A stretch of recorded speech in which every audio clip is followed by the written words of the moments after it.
Palavra do Senhor no telão, por favor, o tema desta noite, gravando a partir de agora em CD e DVD, predestinação, uma visão de Deus. E hoje você vai ter essa visão mais clara a respeito da predestinação. Em 1 de Pedro, capítulo 1, versículo 2, diz a palavra: eleitos segundo a presciência de Deus Pai, em santificação do Espírito, para a obediência e a aspersão do sangue de Jesus Cristo. Graça e paz vos sejam multiplicadas. Eleitos, diga eu sou um eleito. Diga eu sou um predestinado. Diga glória a Deus. Então vamos orar, vamos falar com Deus, Ele tem mais para nos revelar. Senhor Jesus Cristo, Deus bom, justo e verdadeiro, estamos aqui, Senhor, abertos para ouvir a Tua voz. Estamos, Senhor, com o nosso coração de terra boa, coração de eleito. Estamos com o nosso coração preparado, Senhor. A terra já foi lavrada pelos louvores, já foi adubada pelas atitudes que tivemos durante o ofertório. E agora, Jesus, a Tua palavra cai como semente em terra boa, e ela produzirá frutos a 30, a 60 e a 100 por um da semente. Nós te pedimos nesta hora, Senhor, que os véus dos corações sejam rasgados, que as escamas de sobre os olhos espirituais sejam retiradas, para que cada filho compreenda o que é que está fazendo aqui, a que veio, para onde vai, quais os Teus desígnios, quais os Teus propósitos, Senhor, e cada um possa ser, de fato, aquilo que o Senhor determinou que fosse. Pai amado e Pai bendito, nós levamos os pensamentos cativos em obediência a Cristo, e estamos preparados, assentados ao redor da mesa mais bem posta que Tu poderias nos dar, Senhor, porque a palavra da graça será servida, a palavra predestinada de sabedoria, os mistérios que estiveram ocultos desde os tempos eternos, mas que aprove a Ti nos revelar nestes tempos finais, tempos de reforma, nos será servida, e nós nos banquetearemos e sairemos daqui fartos, alimentados, Senhor, fortalecidos, Pai, ó Deus, entendendo quem nós somos e para que nós fomos criados. Oramos em o nome de Jesus, para que a Tua obra seja feita em cada vida, e o povo de Deus diga amém e amém. Glória a Deus, dê um aplauso ao Senhor.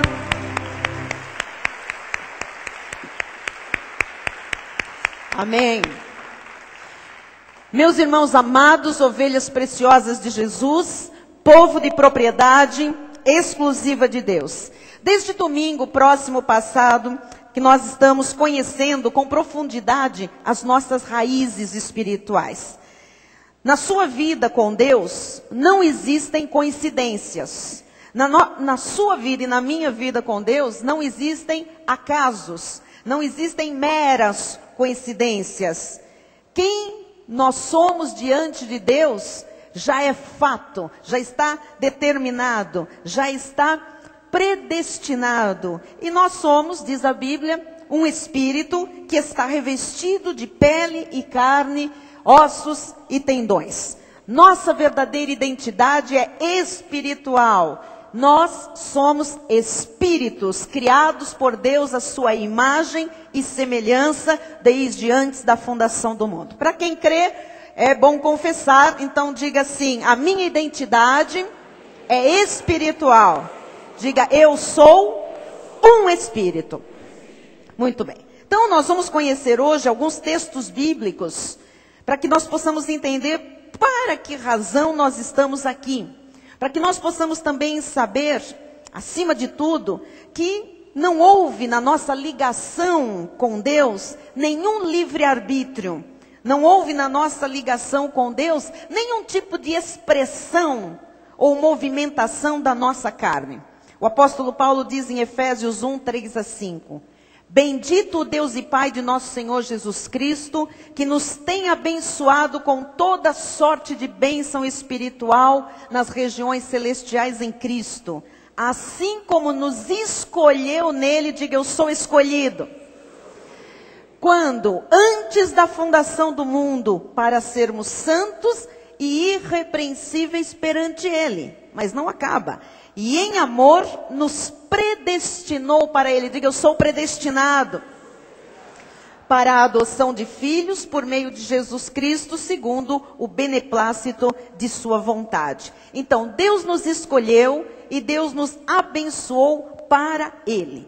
Quando nós tomamos carne, quando o nosso corpo foi gerado no ventre das nossas mães, quando o nosso espírito foi ali no ventre materno, revestido de carne, já havia um decreto amoroso da parte de Deus. Já havia um ato de justiça do nosso Deus.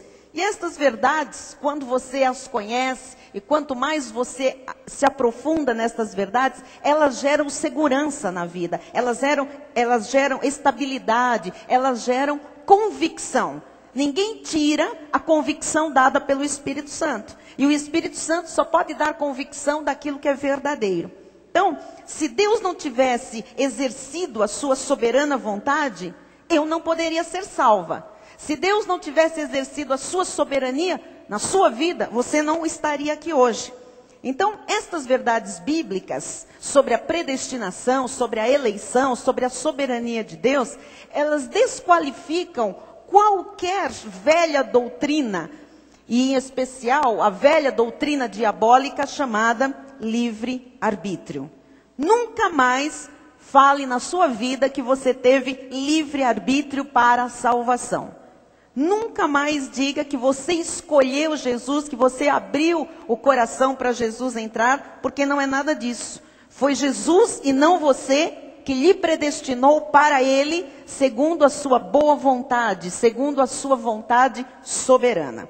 Então nós estamos aqui, a verdade é que estamos aqui como filhos de Deus, renascidos em Jesus, adotados por Deus como nação gentílica, e nós estamos aqui com uma missão. Todos nós precisamos conhecer a nossa missão. O que Deus quer de nós? O que Deus pretende com a nossa vida, uma vez que Ele nos predestinou para Ele e nos colocou aqui com um corpo de carne para cumprirmos um desígnio seu. Vamos ver ainda Tito 3,5 que diz: não por obras de justiça praticadas por nós, mas segundo sua misericórdia, Ele nos salvou. Quem nos salvou foi Ele. Mediante o lavar, não foi lavar de nenhum tanque batismal, não foi lavar de nenhum rio, Jordão, de nenhum mar, mas Ele nos salvou mediante o lavar regenerador e renovador do Espírito Santo. Então, nós fomos salvos pela vontade de Deus, pela misericórdia de Deus. E nós fomos lavados não por nenhum tipo de água batismal, mas pelo Espírito Santo, que é quem verdadeiramente lava e regenera. Então, nós fomos vocacionados para a vida cristã. Nós fomos vocacionados para sermos salvos. Efésios 4:1 diz o apóstolo Paulo: rogo-vos, pois eu, o prisioneiro no Senhor, que andeis de modo digno da vocação a que fostes chamados. Então, esta chamada, esta predestinação, esta determinação é uma vocação. Nós temos uma vocação espiritual. E a nossa vocação é para um chamado santo, é para um chamado de vida irrepreensível.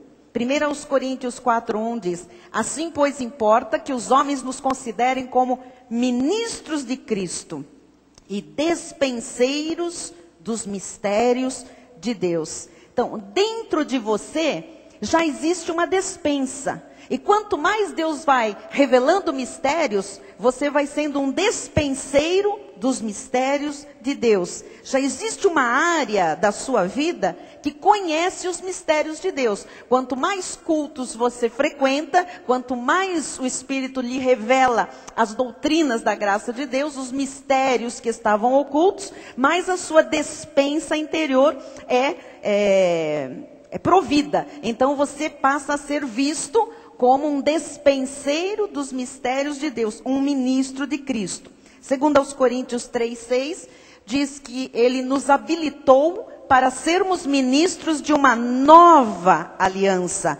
Não da letra, a letra é a lei, mas do Espírito. Porque a letra mata, mas o Espírito vivifica. Então, foi Deus que predestinou, foi Deus que chamou, foi Deus que vocacionou, foi Deus que nos fez ministros de uma nova aliança. Foi Deus que nos fez, que nos constituiu, que nos habilitou para sermos despenseiros dos mistérios da graça de Deus. Você não é um despenseiro da lei, da velha aliança. Você é um despenseiro, um ministro da nova aliança. Diga, eu sou um ministro da nova aliança.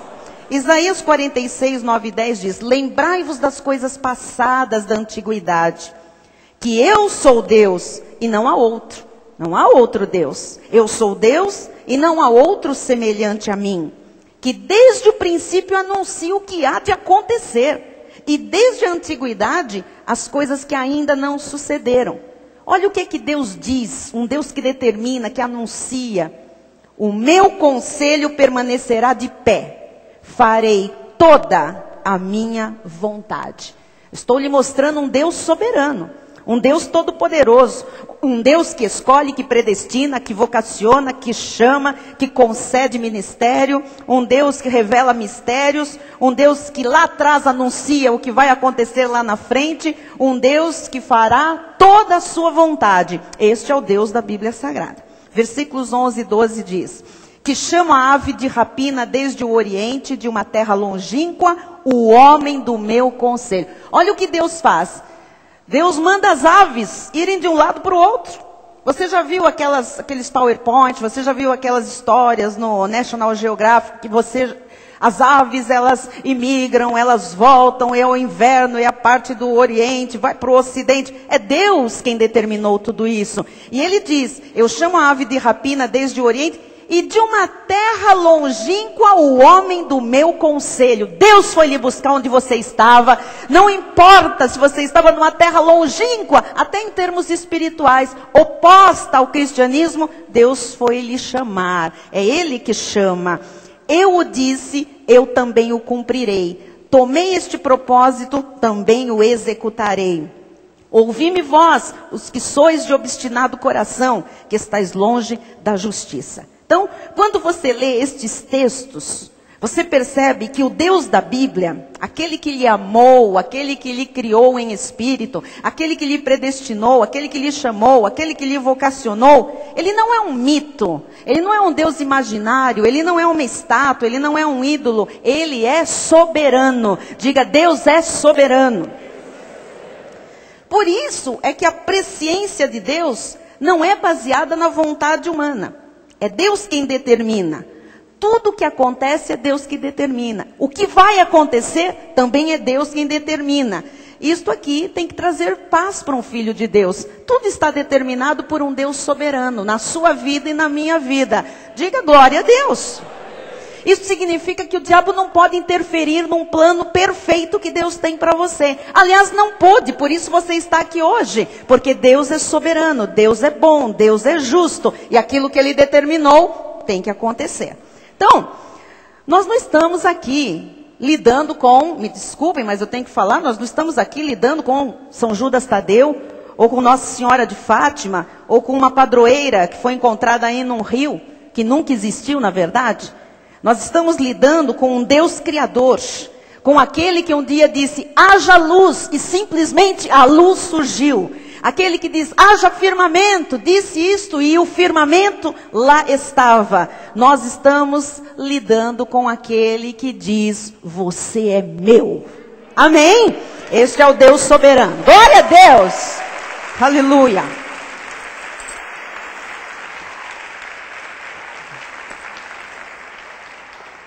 Muito bem, graças a Deus. Diz também Isaías 43, 7.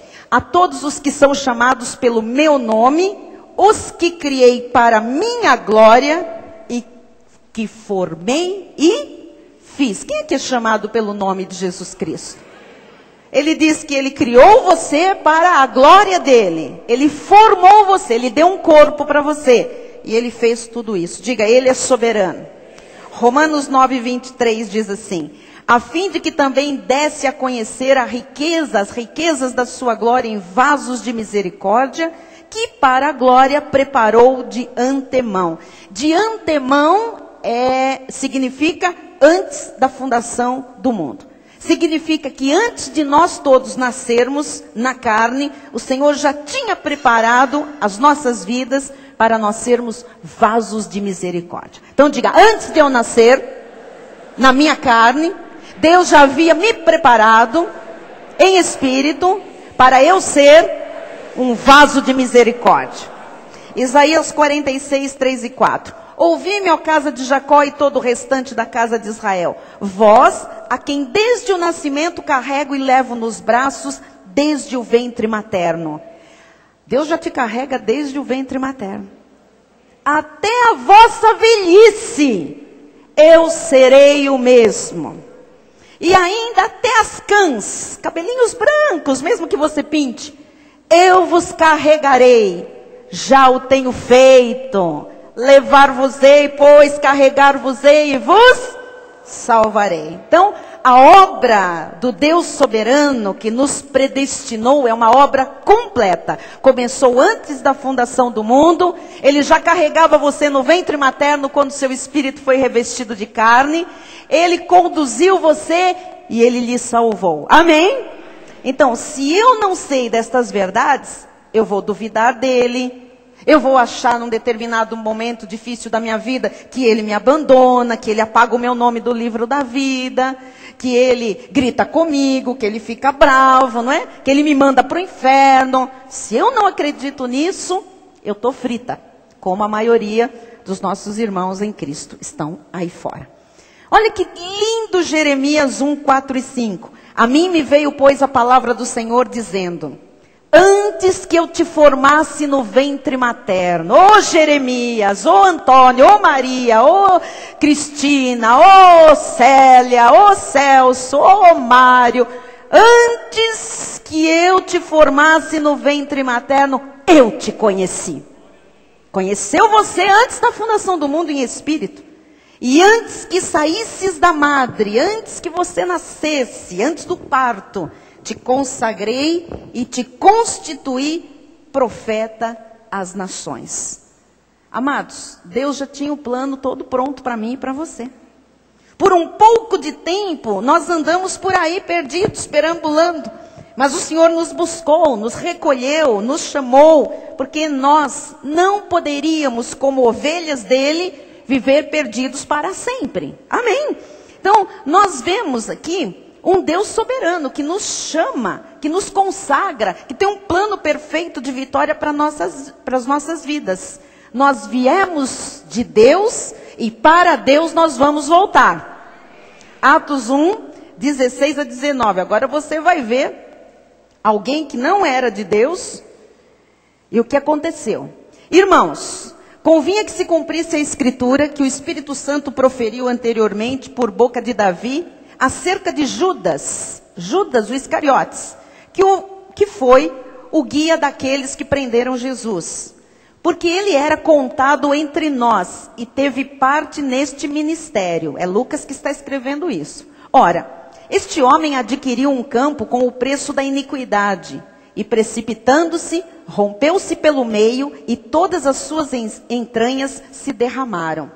E isto chegou ao conhecimento de todos os habitantes de Jerusalém, de maneira que em sua própria língua esse campo era chamado Aceldama, isto é, campo de sangue. Então, quem era este Judas? Judas Iscariotes era um filho da perdição.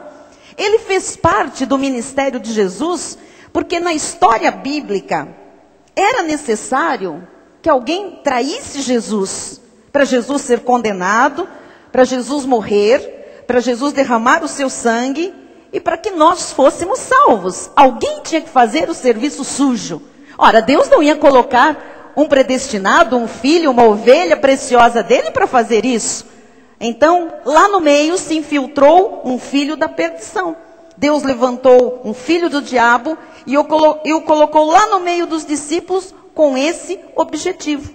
Diz o versículo 25. para preencher a vaga neste ministério e apostolado, do qual Judas se transviou, indo para o seu próprio lugar. Qual era o próprio lugar de Judas? O inferno, a perdição.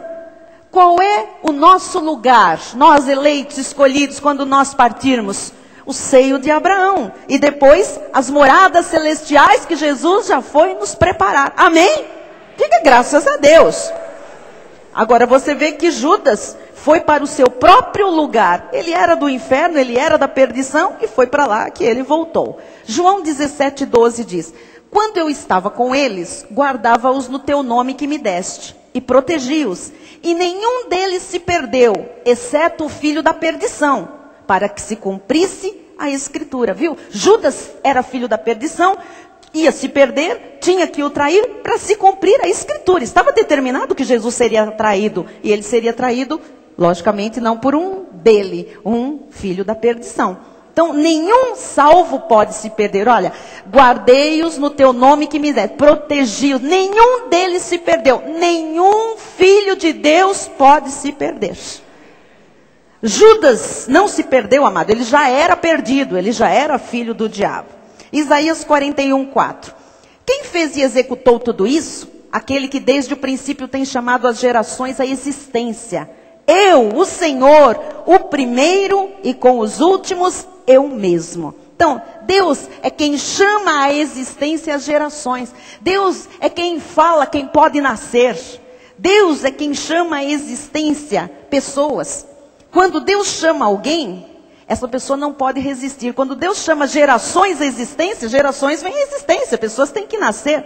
Quando Deus chama alguém para a salvação, essa pessoa não pode resistir, ela tem que vir. Amém?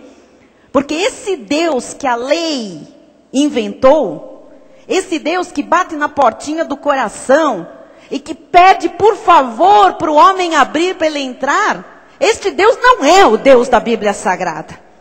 Deus não bate na portinha do coração de ninguém. Deus chama, e quando Ele chama é irresistível, meu amado. Quem bateu o pé sabe do que eu estou dizendo, porque eu fui uma que lá está dizendo, não vou, não gosto de crente, não vou fazer, não quero, não. E o que eu estou fazendo aqui hoje?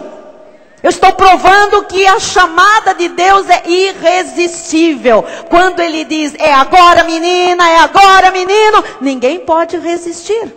Você está aqui, apesar de ter resistido muito, porque Deus lhe ama, porque Deus tem um plano de vitória para a sua vida, porque Ele lhe escolheu antes da fundação do mundo, Ele lhe predestinou para Ele lhe chamou, Ele lhe regenerou, Ele lhe salvou, Ele fez morada no seu coração. A pessoa pode estar nas drogas, amados. Pode estar lá no meio da prostituição, envolvida com o espiritismo, com a idolatria católica. Pode estar no fundo de um poço. Se ele é ovelha, se ele foi predestinado, haverá um tempo de Deus em que Deus chama e diz, agora, vem! E a pessoa vem. Como é que pode resistir, amado, a esse Deus soberano? Não pode. Não pode resistir. E se a pessoa resiste, o Senhor a arrasta. O Senhor puxa. Se uma pessoa é predestinada, o Senhor vai buscá-la até encontrá-la. Diz que aquele homem varreu, a casa varreu, estava procurando uma dracma perdida. Algo precioso. Ele varreu, até encontrar. Ele varreu, o lixo todo que estava à nossa volta, até encontrar a minha e encontrar a você. E graças a Deus ele encontrou. Amém?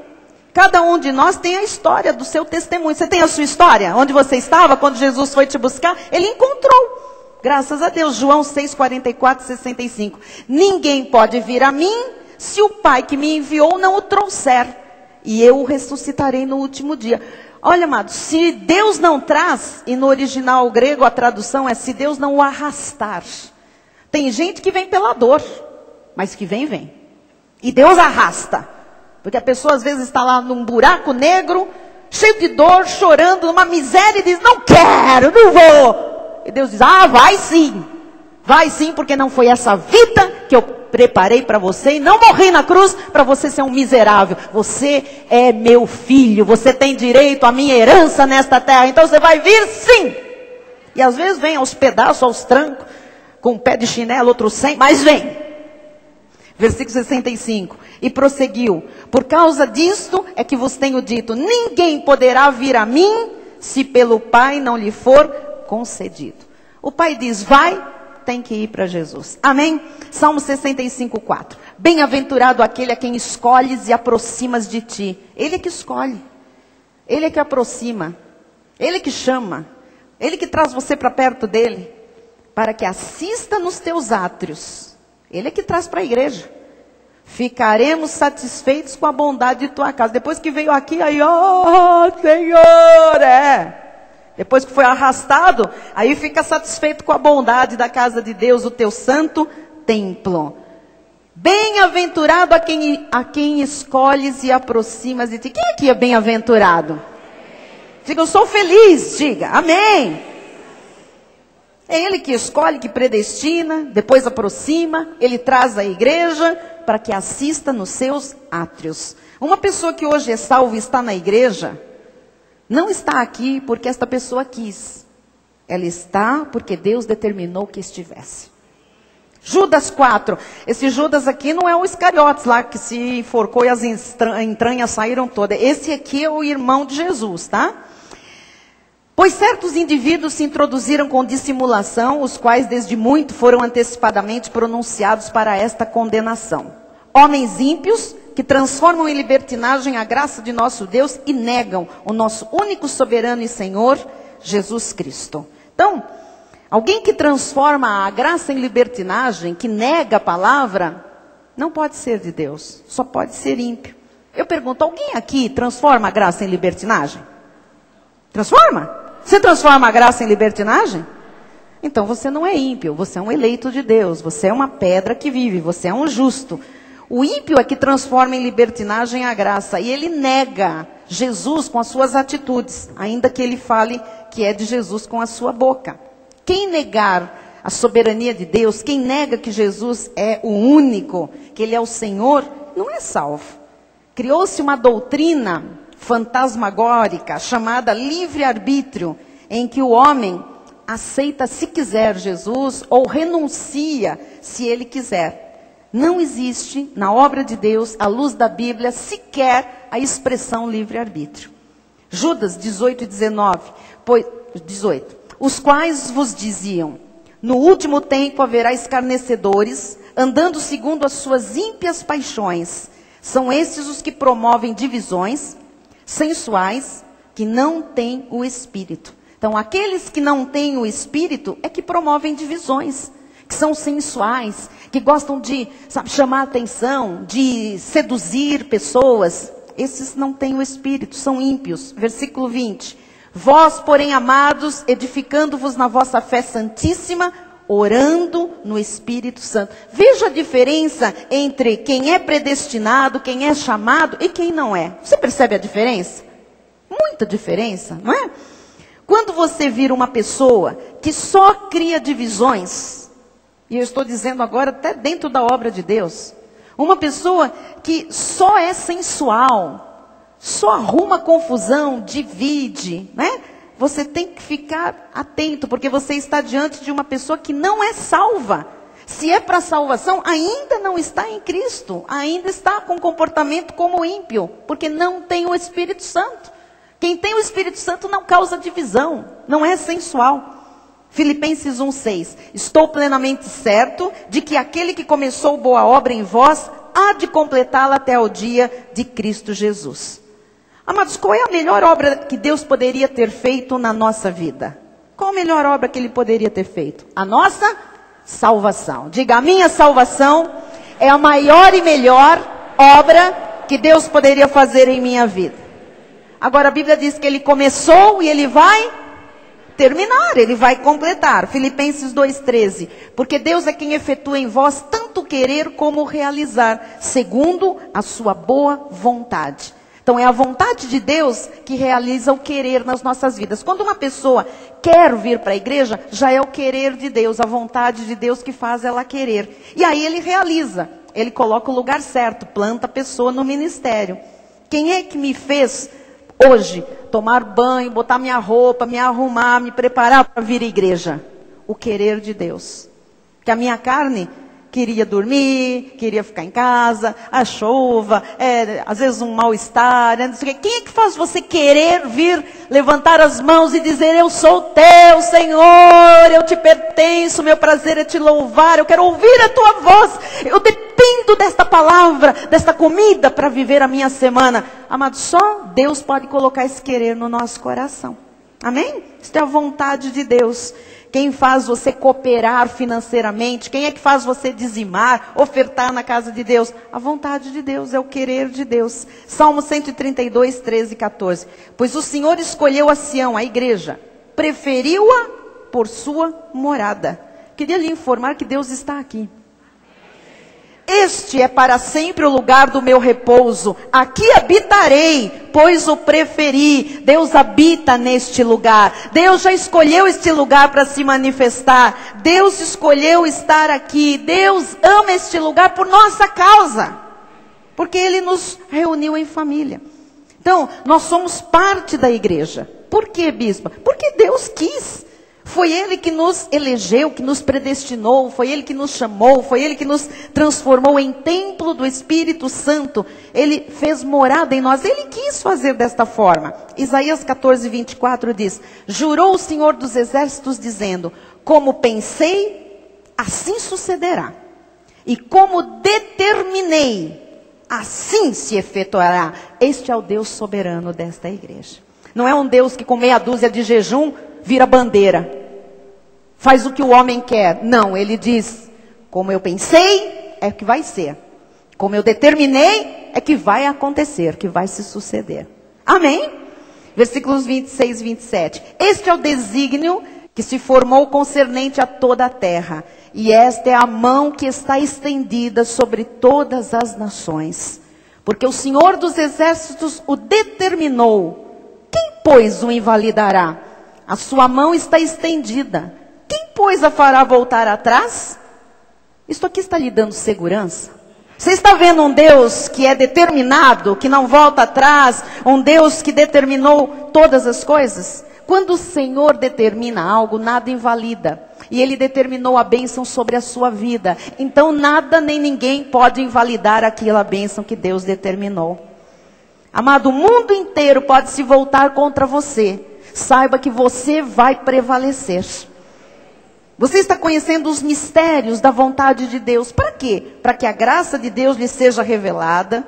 Para que, na realidade, a sua vida possa crescer em maturidade. Que você pense com a mente de Cristo. Que você decida as coisas baseadas nos propósitos de Deus para você. Que você saiba que os caminhos de Deus são sempre perfeitos. Você pode ter andado por caminhos tortos a tua vida inteira. Um dia Deus disse, agora você vai andar no meu caminho. E quando Deus te põe no caminho dele, o caminho de Deus é perfeito. Às vezes você não entende certas coisas, mas se você está no caminho perfeito de Deus, você passa a entender quando Deus te revela os porquês ou os paraquês. Salmo 139, 13 e 14. Pois tu formaste o meu interior, tu me teceste no seio de minha mãe. Olha que Deus. Deus foi tecendo você no seio da sua mãe. Deus formou o seu interior, Deus fez você por dentro e depois foi tecendo você lá no barrigão da mamãe. 14. Graças te dou, visto que por modo assombrosamente maravilhoso me formaste. As tuas obras são admiráveis e a minha alma o sabe muito bem.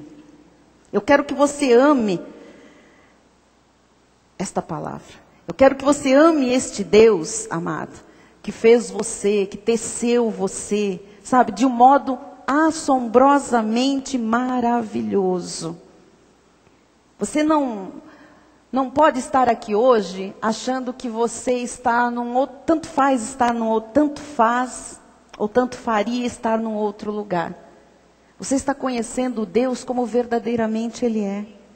Você está conhecendo mistérios que Deus quis revelar a você.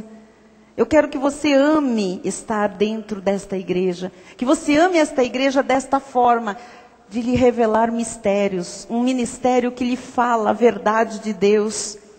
Não é vir à igreja como quem vai à bruxa, para ver se dá certo uma coisa, para ver se uma situação muda, para resolver um problema financeiro, ou com o marido, ou com o filho. Não, você está conhecendo o verdadeiro Deus e conhecendo o plano deste Deus verdadeiro para você. Versículos 15 a 17. Os meus ossos não te foram encobertos, quando no oculto fui formado e entretecido como nas profundezas da terra. Os teus olhos me viram a substância ainda informe, e no teu livro foram escritos todos os meus dias, cada um deles escrito e determinado, quando nenhum deles havia ainda. Que preciosos para mim, ó Deus, são os teus pensamentos. E como é grande a soma deles. O que nós lhe ensinamos neste ministério, amados, é tão diferente da realidade aí fora, é ou não é?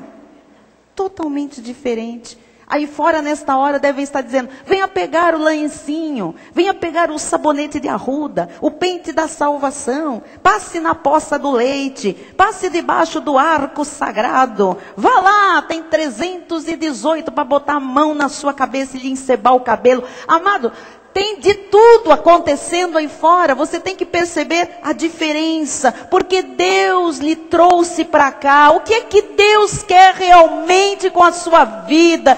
Como o plano de Deus tem que ser manifestado na sua íntegra, na sua família. Amém? É tão diferente você saber quem é Deus verdadeiramente, é tão diferente. João 3,4, perguntou-lhe Nicodemos, como pode um homem nascer sendo velho? Pode porventura voltar ao ventre materno e nascer segunda vez? Talvez alguém diga, olha, é daqui desse versículo que eles pegam a teoria da reencarnação. Nascer segunda vez, isso aqui não é reencarnação, não. Você sabe que a primeira vez você nasceu fisicamente. A segunda vez, você nasceu espiritualmente quando você teve um encontro com Cristo Jesus. Por que você nasceu espiritualmente? Porque você estava morto em delitos e pecados, e aí você nasceu no Espírito. Já que eu falei em reencarnação, deixa eu falar um pouquinho disso aqui, porque esta é a maior demagogia diabólica que existe, não é? Dizem que reencarnação é a justiça de Deus, que a pessoa reencarna porque Deus está fazendo justiça. Imagina então se um estuprador, assassino, serial killer, se ele morre e depois ele reencarna no seu filho, para se aperfeiçoar. Você acha isso justo? Não. Isso não é justo. Isso é diabólico. Isso é mentiroso. Isso é uma injustiça. Quem inventou isso foi uma pessoa diabólica, chamada Allan Kardec. Essa teoria, se ela fosse abolida do coração das pessoas no Brasil, as pessoas seriam livres. Porque essa teoria escraviza. Você sabe que quando a pessoa não conhece a verdade de Jesus Cristo, e ela está no mundo, e ela perde um ente querido, imediatamente alguém é colocado pelo diabo na vida dela para dizer, fulano que partiu está se comunicando e quer falar com você. E a pessoa então é escravizada pelo seu sentimento, porque quem não tem saudade de quem ama e parte? Quem não fica fragilizado nesta hora? Sensibilizado, querendo uma comunicação, e o diabo então energiza alguém que é dele mesmo, um filho da perdição, para dizer, está se comunicando lá no centro tal, lá na casa da vovó Cabinda, não sei aonde, e a pessoa vai lá, e daí se ela vê uma letra que ela conhecia, e eu fui testemunha, porque quando eu tinha 13 anos, um colega de escola faleceu, e na semana seguinte, ele já estava psicografando alguém aí, a letra dele. E todos nós do colégio fomos lá ver a carta que ele mandou para nós. E era a letra dele. Porque o diabo, você sabe, o diabo se transforma até em anjo de luz para, se possível, enganar até mesmo os próprios eleitos. Então, esta coisa é uma maquinação tão diabólica que se ela fosse tirada do coração do povo, as pessoas seriam livres, não seriam escravas. Porque tem pessoas que perderam um pai, um filho, um irmão há anos, e elas continuam há anos escravizadas àquela mentalidade, ou aquelas pessoas que continuam ditando regras do além. Do além. Do inferno, não é? Então, esta teoria tem que ser abolida. Se você souber de alguém que crê ainda nessa diabólica teoria, pregue Jesus, pregue a verdade. Hebreus 9, 27 diz, e assim como aos homens está ordenado por quem? Deus. Ele é que ordena, que determina. Está ordenado morrerem uma só vez. Diga, uma só vez. Vindo depois disto o juízo. Então, só se morre uma vez. E você vê as histórias dos reencarnados. Todo reencarnado no passado foi rei, princesa. Não é assim? Todo reencarnado no passado, ele foi ancestral da rainha Elizabeth. Você não vê os reencarnados dizendo, não, eu era bandido, miserável. Eu era mendigo, pobre. Não. Todo mundo era rico, todo mundo tinha título de nobreza. Isso é mentira. Salmo 49, 7 a 9 diz, ao irmão verdadeiramente ninguém o pode remir, nem pagar por ele a Deus o seu resgate. Pois a redenção da alma deles é caríssima, e cessará a tentativa para sempre, para que continue a viver perpetuamente e não veja a cova. Então, eu não posso pagar nenhum preço por outra pessoa. Eu não posso, com uma missa, redimir alguém que partiu cheio de pecados. Eu não posso, amada. A salvação é individual e ela só se manifesta quando se está vivo. Então, os meus filhos não são salvos porque eu sou salvo ou o pai é salvo. Os meus filhos são salvos porque eles foram predestinados por Deus para serem salvos. E eu louvo a Deus porque nasceram na minha família. E eu tenho família de salvos, de predestinado. É claro que as preocupações, né, com esta questão são muito grandes. As pessoas começam a ouvir sobre as duas sementes, nós vamos falar posteriormente bastante sobre elas. Elas costumam pensar, bom, será que esse é? Será que esse não é? Será que é ímpio? Será que não é ímpio? Será que na minha família tem salvo? Será que é todo mundo ímpio? Será que é todo mundo salvo? Quando eu escutei a primeira vez sobre isso, eu entrei num vagão do metrô e eu olhei e falei, quantos aqui? Aí eu olhava umas caras e dizia, aquele tem cara de filho da perdição. Depois que você amadurece, você entende que tem muito ímpio que tem jeito de ovelha. E tem muita ovelha ainda com atitude de ímpio. Mas ovelha é ovelha, lobo é lobo. Ovelha não vira lobo, lobo não vira ovelha. Tudo está no plano perfeito do Senhor. E quando nós falamos nessas questões de predestinação e de família, é claro que se pressupõe que da vida de santos nasçam outros santos, eleitos, escolhidos, mas Deus é soberano. E você sabe que houve na Bíblia quem tivesse um filho da salvação e um filho da perdição, do mesmo ventre. A Bíblia nega reencarnação. Voltando ao tema e encerrando, né? A Bíblia fala de ressurreição.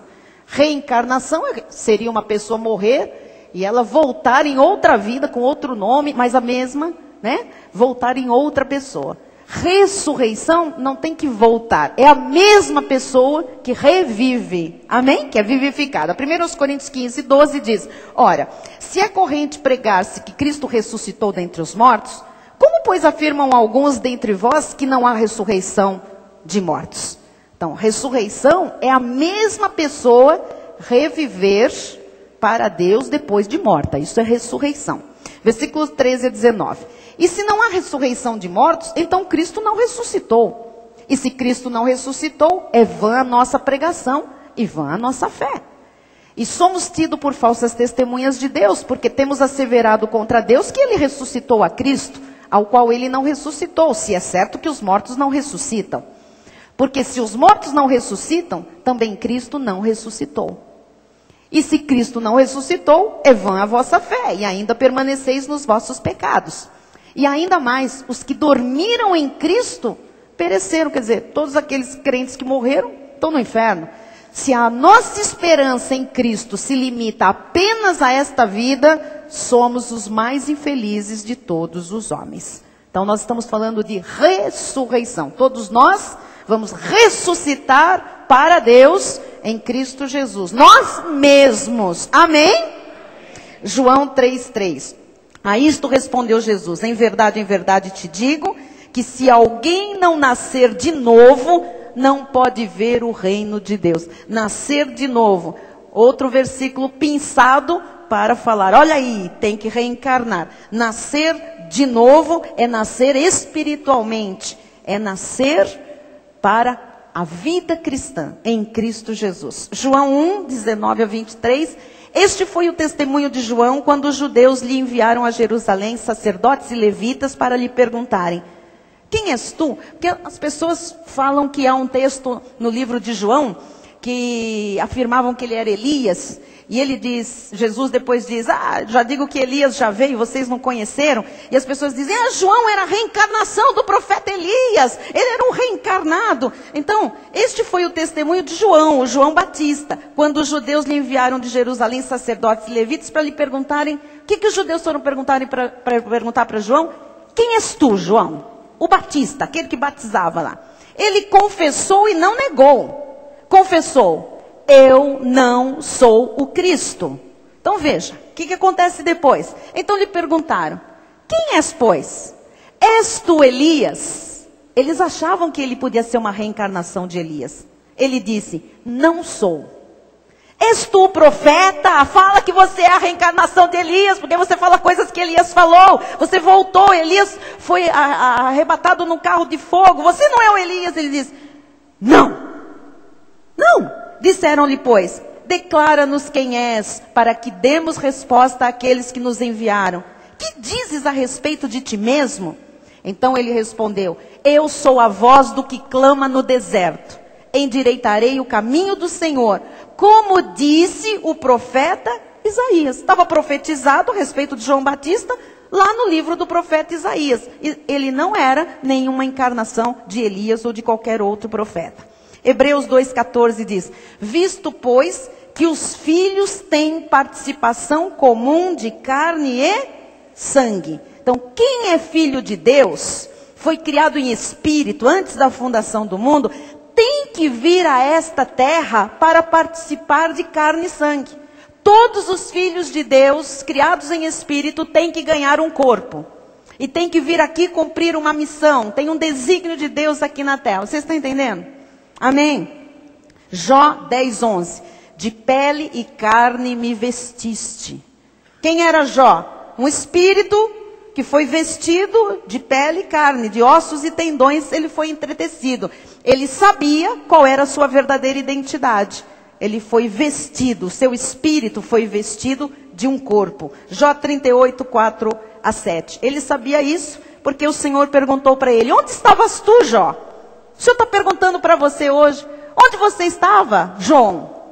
Onde você estava, Manuel, Carlos, Antônio, Sérgio, Paulo? Onde você estava, Ana, Cristina, Beatriz? Onde você estava quando eu lançava os fundamentos da terra? Dízimo, se tens entendimento. Quem lhes pôs as medidas, se é que o sabes? Ou quem estendeu sobre ela o cordel? Sobre que estão fundadas as suas bases? Ou quem lhe assentou a pedra angular? Quando as estrelas da alva juntas alegremente cantavam e rejubilavam todos os filhos de Deus? Isso significa que antes de chegarmos aqui a esta terra, nós já éramos filhos. Éramos espíritos, mas éramos filhos, sempre fomos filhos. Deus não salva lobos, Deus não salva filhos do diabo, Deus salva filhos. Deus não transforma filhos do diabo em filhos de Deus. Jó 38:21. Tu o sabes, Jó. E esses nomes que eu disse hoje têm capacidade de saber também, e todos nós. Porque nesse tempo eras nascido, e porque é grande o número dos teus dias. Você tem que saber que antes de você chegar a esta terra, você já era nascido em espírito. E você tem muitos anos de existência. Para de achar que você é mais velho que esse, mais novo que aquele. Nós todos, filhos de Deus, temos exatamente a mesma idade. Amém? Já sabe, né? As mulheres se livraram de uma boa com esse estudo e com esta palavra. Quando lhe perguntarem, quantos anos a amada tem? Aliás, quem pergunta isso não tem nenhum pingo de educação. Voltando para a mensagem. Quantos anos a amada tem? Eu tenho a mesma idade que você, se é que você é um filho de Deus. Amém? Acabou esse negócio de mais velho, mais novo. Se é filho de Deus, o Senhor criou todos os espíritos antes da fundação do mundo. E todos nós estávamos lá na festança. Todos nós estávamos celebrando. Como disse o meu amigo Hugo Daniel, meu consultor, ele ficou roxo, vermelho. Essa semana eu fui lá arrumar o cabelo e ele disse: bispo, eu estava lá na festança, é verdade. Como é que eu não me lembro? Pois bem, essa é a nossa pergunta geral. Como é que nós não nos lembramos que nós estávamos assistindo à criação? Amados, porque quando fomos revestidos de uma carne, a carne tem a lei do pecado. E a Bíblia diz que todos pecaram e carecem da glória de Deus. Por causa do pecado, nós fomos destituídos da glória do Senhor, da presença constante de Deus. Então, a nossa carne pecaminosa apagou o nosso registro espiritual do concílio de Deus quando estávamos lá. Amém? Um dia você vai voltar para lá sem essa carne de pecado e você vai falar: uau, voltei para casa, aleluia, glória a Deus, me lembro de tudo. Amém? Hebreus 12:9. Além disso, tínhamos os nossos pais segundo a carne, que nos corrigiam e os respeitávamos.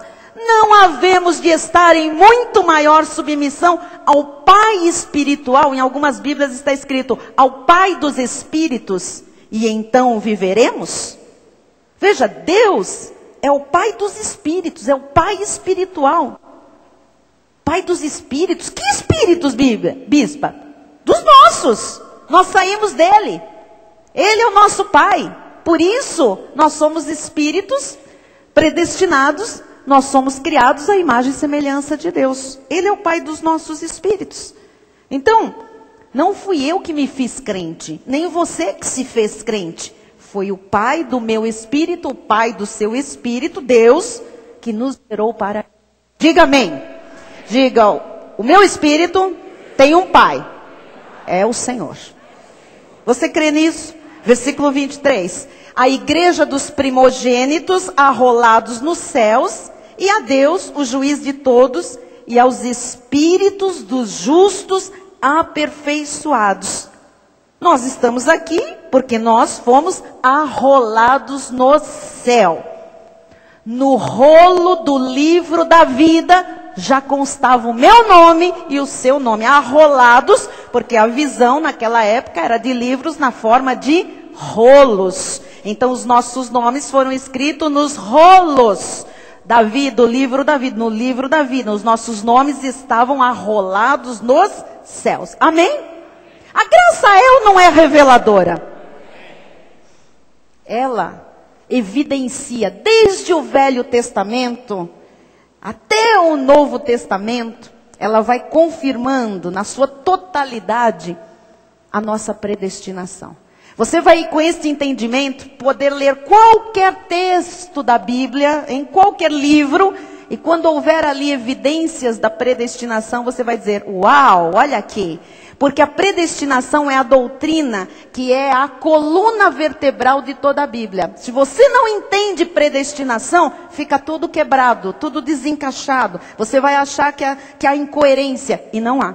Isaías 53, 11 e 12 diz: ele verá o fruto do penoso trabalho de sua alma e ficará satisfeito. Está falando de Jesus. O meu servo, o justo, com o seu conhecimento, justificará o Senhor salvará a muitos, porque as iniquidades deles, dos muitos, levará sobre si. Quem são esses muitos que Jesus veio justificar?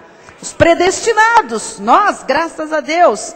Por isso eu lhe darei muitos como a sua parte, e com os poderosos repartirá ele o despojo, porquanto derramou a sua alma na morte. Foi contado com os transgressores, contudo, levou sobre si o pecado de muitos, e pelos transgressores intercedeu. Então, ele justificou a muitos, ele levou o pecado de muitos. Esses muitos são aqueles que Deus predestinou antes da fundação do mundo. Amém? E para encerrar, em relação à igreja, bispa, Mateus 1, 21, ela dará à luz, está falando de Maria, e lhe porás o nome de Jesus, porque ele, Jesus, salvará o seu povo dos pecados deles. Ele não vai salvar os filhos do diabo. Ele salvará o seu povo. Aqui estou eu, está você. Ele veio para nos salvar. Efésios 5:25. Maridos, onde estão os maridos? Os que vão virar maridos no dia 22 de outubro. Os que vão virar no fim do ano, ano que vem. Aleluia! Aprendam. Amai vossa mulher. Amai. Eu aprendi uma coisa com a pastora Camila. E eu disse que eu ia reproduzir isso do altar. Porque os homens costumam dizer assim. Os maridos falam das esposas. Os filhos falam das mães. Mulher é muito complicada. Mulher é coisa difícil de entender. Não dá para entender as mulheres. Mulheres não são para serem entendidas. Mulheres são para serem amadas.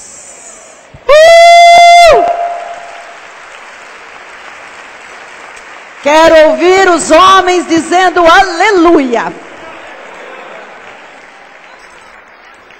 Maridos que nunca entenderam as suas esposas e ficam se perguntando, eu não entendo essa beldade. Hoje você sabe, pare de querer entendê-la, ame-a. Amém? Maridos, Jesus já dizia isso, depois Paulo ratifica. Amai vossa mulher, para de querer entender a cabeça dela. Você não tem cabeça de mulher, você nunca vai entender uma mulher. E diz o David, obrigado Jesus. Não tenta entender. Para que ficar com essa luta? Eu não entendo aquela cabeça, eu não entendo. Ela vê de outro jeito, ela sente de outro jeito. Ela é mulher, você é homem. E Jesus não disse, maridos, entendam as vossas esposas. Ele não disse isso. O que ele disse? Amai. Olha aí para sua esposa, noiva, namorada, olha para ela e diga, a partir de hoje não quero entender, quero te amar. Vai! Vamos lá, vai, precisa dar uma manivela? Jesus está mandando amar e você...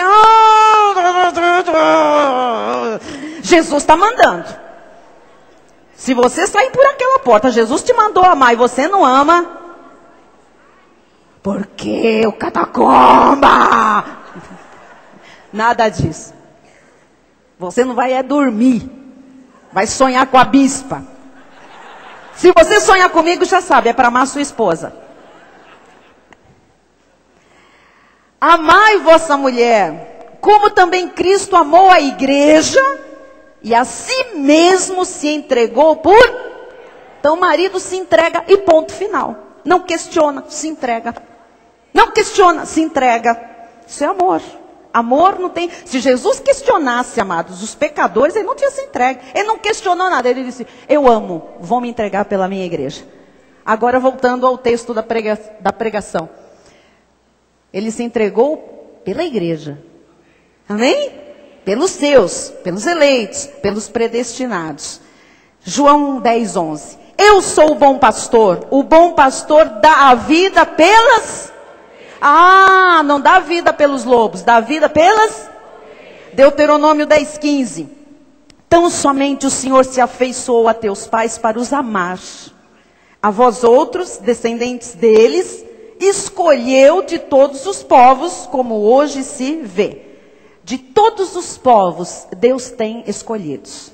De todas as nações e línguas, todas têm eleitos e predestinados. Por isso que o evangelho tem que ser pregado, amado. Nós temos que correr. Porque lá em cima diz a Bíblia que vão estar pessoas de todos os povos, línguas, nações, tribos, raças. Significa que entre todos os povos da terra há predestinados para a salvação. Hebreus 2:16. Pois ele, evidentemente, não socorre anjos, mas socorre a descendência de Abraão. Então o trato de Deus com esta terra é com a descendência de Abraão. Judeus eleitos e gentios predestinados para a salvação. Nesta terra Deus trata com dois povos. Os judeus da eleição em Isaac e os predestinados para ele. Amém? Gálatas 3:29. E se sois de Cristo, também sois descendentes de Abraão. Então é com você que Deus trata. E herdeiros segundo a promessa. Romanos 9:6-8. E não pensemos que a palavra de Deus haja falhado, porque nem todos os de Israel são de fato israelitas. Nem por serem descendentes de Abraão são todos seus filhos. Lógico, Abraão teve 2 filhos. Teve Ismael e Isaac. Mas em Isaque será chamada a tua descendência. Os eleitos são da geração de Isaque. De Ismael, não.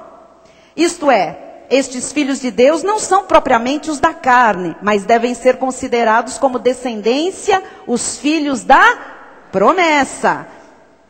Até aí? Romanos 9:11 em diante. E ainda não eram gêmeos nascidos. Olha o caso que eu falei, que do mesmo ventre nasceu um filho para salvação e um para perdição. Não eram os gêmeos nascidos ainda, nem tinham praticado o bem ou o mal. Esses gêmeos aqui estavam no ventre de Rebeca, filhos de Isaque. Nós estamos falando de Esaú e Jacó. Não tinham praticado o bem ou o mal, para que o propósito de Deus quanto à eleição prevalecesse. Não por obras, mas por aquele que chama. Então, não tinham praticado obra nenhuma, para que ficasse claro quem era determinado para ser salvo e quem era determinado para se perder. Já fora dito a ela, a mãe já sabia, já tinha sido avisada. O mais velho, Esaú, será servo do mais moço, de Jacó. Amém? Então, como está escrito, amei Jacó, porém me aborreci de Esaú. Um filho para a eleição, um filho para a salvação, predestinado, eleito, e outro destinado à perdição. Mas, bispo, isso não é injustiça? Versículos 14 e 15. Que diremos, pois, a injustiça da parte de Deus, igreja? De modo nenhum. Pois ele diz a Moisés, terei misericórdia de quem me aprouver ter misericórdia, e compadecer-me-ei de quem me aprouver ter compaixão. Então, Deus predestina, Deus salva, Deus tem o comando de tudo em suas mãos. Ele salva quem Ele predestinou. Amém? Romanos 8,16, o próprio Espírito testifica com o nosso Espírito que somos filhos de Deus. Diga, eu sou um filho de Deus. Eu vou encerrar dizendo isso. Algumas pessoas querem saber se são ou não. Como é que eu sei que eu sou boa semente? O próprio Espírito Santo que está na sua vida testifica, atesta com o seu Espírito que você é filho de Deus. Aliás, se você se preocupa com isso, é porque você é um filho de Deus. Porque o ímpio não está nem aí, nem com Deus, nem com a palavra, nem com nada disso que nós estamos falando aqui. Amém? Eu encerro com Daniel 12, 1, 2 e 10, que diz: nesse tempo se levantará Miguel, o grande príncipe, o defensor dos filhos do teu povo, e haverá tempo de angústia, qual nunca houve. Está falando do final dos tempos. Desde que houve nação até aquele tempo. Mas naquele tempo será salvo o teu povo, todo aquele que for achado inscrito no livro, arrolado no céu, você já sabe. Muitos dos que dormem no pó da terra ressuscitarão, uns para a vida eterna, outros para vergonha e horror eterno. Aqui estão as duas sementes. Os predestinados para a salvação, que morrem salvos e vão ressuscitar para a vida eterna, e os destinados para a perdição, que vão ressuscitar para a vergonha e horror eterno, para o inferno. Muitos serão purificados, muitos, não são todos, embranquecidos e provados. Mas os perversos procederão perversamente, e nenhum deles entenderá. Mas os sábios, quem são os sábios? Romanos 9:24, para você ter certeza. Os quais somos nós, a quem também chamou, não só dentre os judeus, mas também dentre os gentios. Nós somos obra de Deus, e com esta palavra estamos mais sábios hoje do que estávamos ontem. Assim seja, assim disse o Senhor. Amém. Glória a Deus. Vamos ficar de pé. Vamos celebrar a nossa predestinação. Amém? Não tenha medo desta palavra. Na lei é assim. E a predestinação? É perigoso. Isso é perigoso. É perigoso para ele, porque pode ser um ímpio. Predestinação ou qualquer mistério que Deus lhe revele não é perigoso. É poder de Deus para a sua vida. É sabedoria predestinada. Isso lhe dá constância, firmeza, segurança. Amém?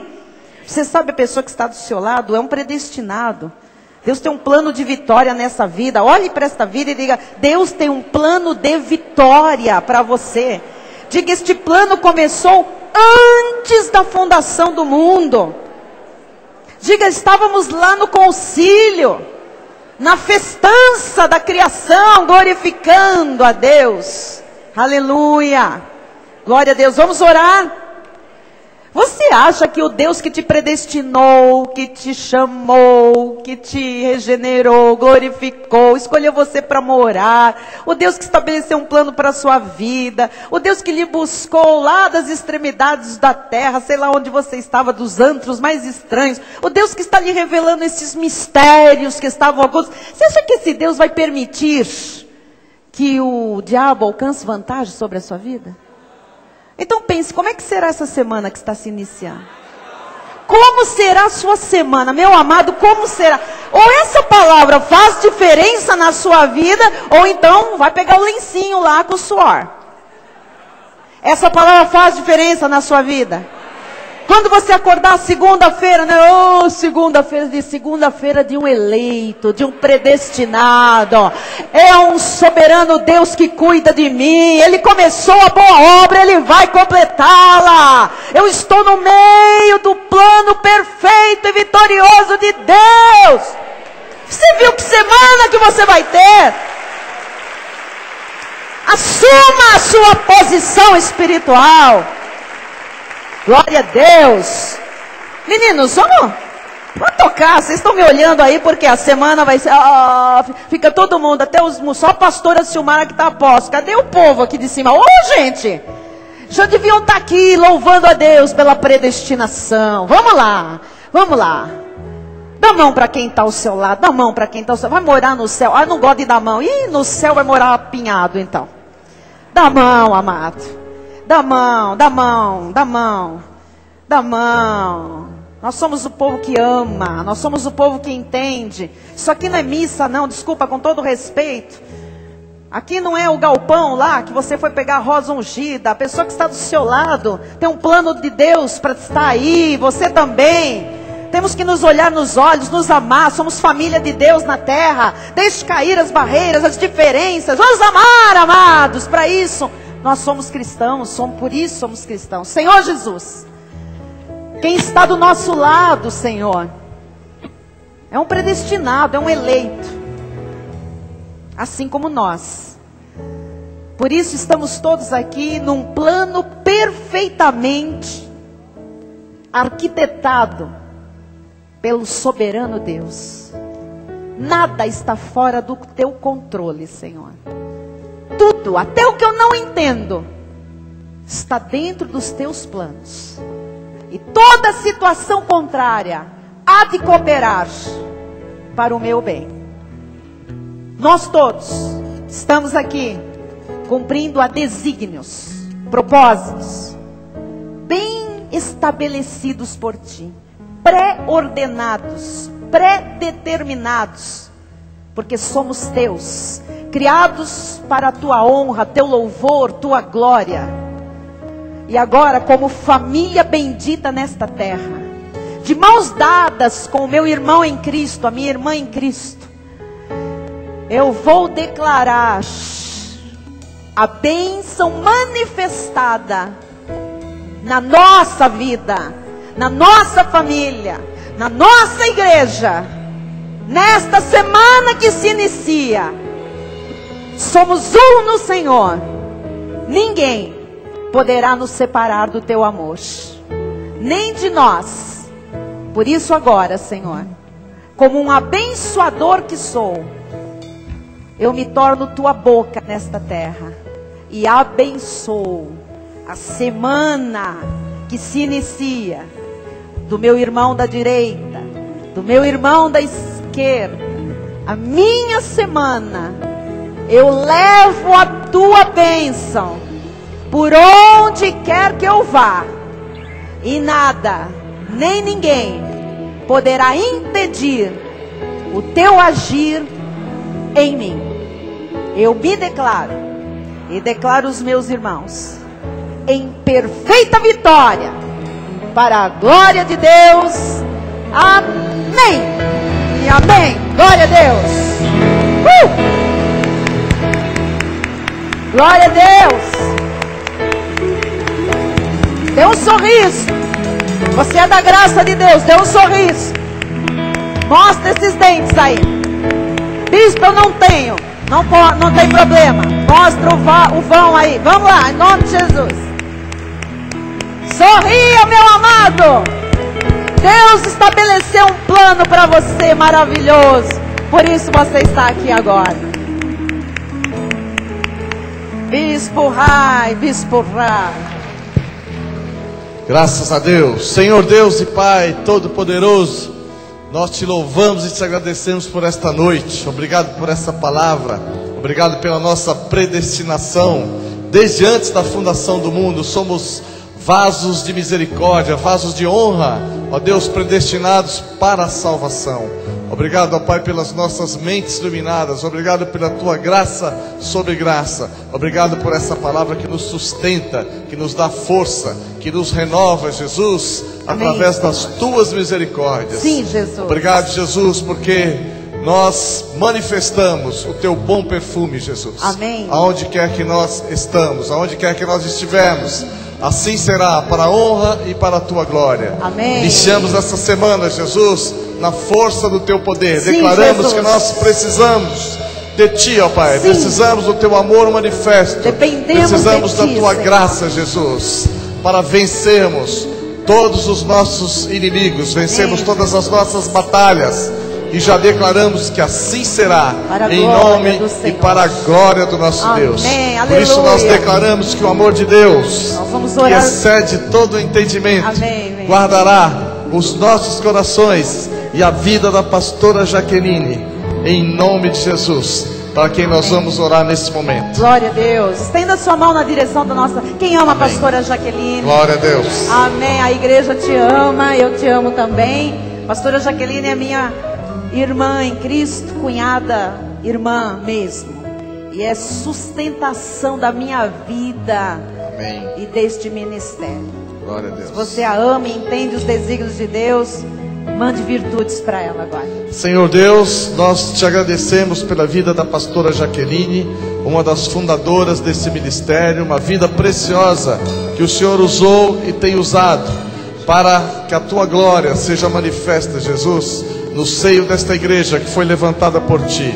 Nós declaramos sobre a vida desta abençoada, Jesus, as tuas mais ricas bênçãos. Declaramos, Jesus, que esse ano será um ano poderoso, será um ano glorioso, ó Pai, Creio, Senhor. que todos verão a tua glória Sim, Jesus. manifesta nessa vida. tua Nós honra, recebemos a tua com ações de alegria, graças Senhor. todas as bênçãos que o Sim, Senhor tem Jesus. preparado Sobre a para vida aqueles que são teus, ó Pai, Derrama, Jesus. como é o caso da pastora Jaqueline. E nome declaramos, ó Pai, que todos verão a grande obra Sim, que Jesus. tu farás nessa vida Tu és surpreendente. neste ano. Em nome de Jesus, nós oramos para a glória de Deus. E todos digam amém. Amém. Glória a Deus. Depois dê um abraço na nossa pastora. Vamos louvar a Deus. Vamos lá. Graças a Deus. Aleluia. Glória a Deus. Vamos lá. A Deus predestinados.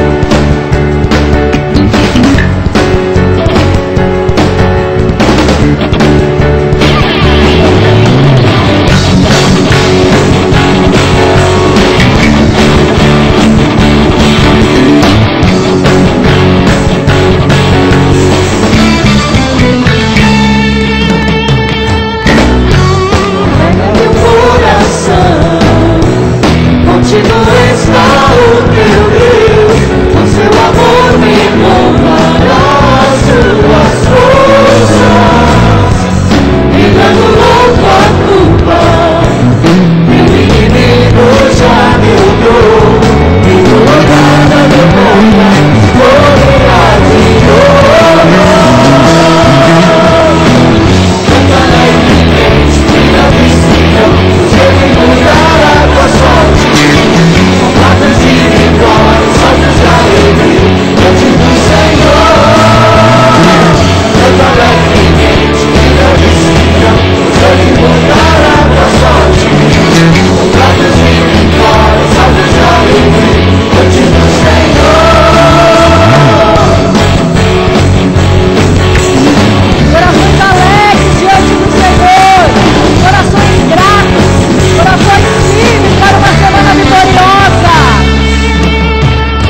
alegremente, filha de Sião, pois Ele mudará tua sorte.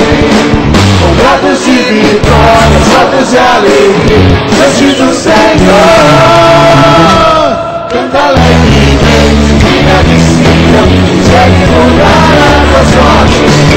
Com pratos de vitória, saltos de alegria, diante do Senhor.